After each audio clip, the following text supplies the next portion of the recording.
Hi all. இன்னைக்கு அடிக்கிற வெயிலுக்கு குளு குளுன்னு வெத்தலையை வச்சு ஒரு ட்ரிங்க் செய்யலாமா? வாங்க எப்படி செய்யுதுன்னு பார்க்கலாம்.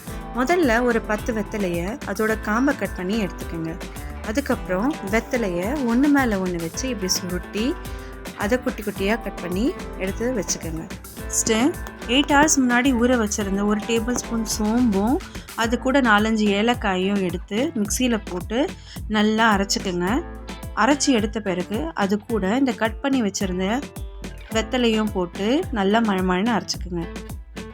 வெத்தலை நல்லா அரைஞ்ச பிறகு அதில் 1 டீஸ்பூன் குல்கந்துன்னு சொல்லுவாங்க, இதை ஆட் பண்ணிக்கோங்க. இது இல்லைன்னா ரோஜா இதழை ஆட் பண்ணிக்கலாம். அது கூட 1 டீஸ்பூன் சர்க்கரை வேணும்னா ஆட் பண்ணிக்கலாம், வேண்டாம்னா விட்டுடலாம். இது எல்லாத்தையும் சேர்த்து நல்லா ஒரு நல்ல பேஸ்ட்டை அரைச்சிக்கோங்க.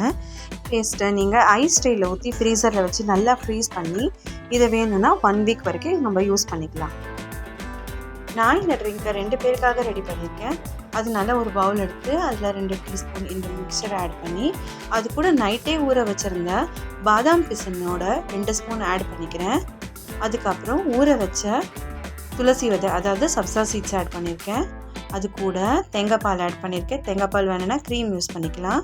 அது கூட காய்ச்சி ஆற வச்சு ஃப்ரிட்ஜில் வச்சுருந்த சில்டு மில்கை இது கூட நான் ஆட் பண்ணுறேன். 2 கப் ஆட் பண்ணி நல்லா இதை மிக்ஸ் பண்ணி எடுத்திங்கன்னா பான் ஷாட் ரெடி. இந்த ட்ரிங்க் உடம்புக்கு குளிர்ச்சியை தரும், குழந்தைங்க கூட குடிப்பாங்க. இந்த ட்ரிங்கை இந்த சம்மரில் உங்கள் ஃபேமிலி அண்ட் ஃப்ரெண்ட்ஸுக்கு செஞ்சு கொடுங்க, அவங்கள அசத்துங்க. நெக்ஸ்ட் இன்னொரு இன்ட்ரெஸ்டிங்கான ரெசிபியோட நான் உங்களை மீட் பண்ணுறேன். அது வரைக்கும் பை பாய். மறக்காமல் என் சேனலை சப்ஸ்கிரைப் பண்ணுங்கள்.